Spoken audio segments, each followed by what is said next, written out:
Thank you. I wanted to talk about President Trump's deportation priority.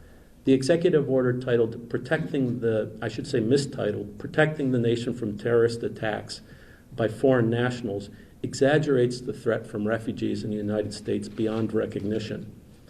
Yes, it's conceivable that a terrorist could successfully impersonate a refugee and commit an attack, but the Cato Institute found that over the 41-year period between 1975 and 2015, when 3.2 million refugees were admitted, there had only been 3 terrorist attacks by refugees, and 3 people had been killed. Immigration and refugee issues are pro-life issues.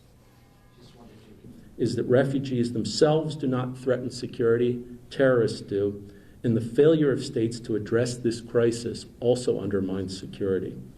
We're facing not a refugee crisis, but a crisis in refugee protection, which the executive order makes far worse.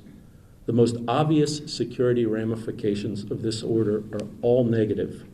It will return refugees to situations of great insecurity, present a potent recruiting tool for ISIS and other terrorist groups, and make it far less likely that allied states and targeted immigrant communities will cooperate with U.S. counterterror initiatives, and that's a fact. Good morning. It's our time to be the Good Samaritan. Regardless of what people who hate America expect, we know that because we're Americans, because of our Judeo-Christian heritage, it is our belief that we need to respond to them in a kind way, to welcome them and to give them an opportunity to make a life here. That's all they're asking, an opportunity to show that they do not intend any harm to Americans.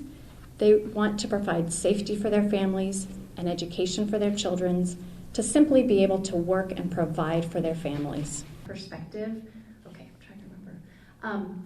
When I think about the children fleeing... I think one of the issues for many of us in this country is that we can't imagine that the refugee is a person like ourselves.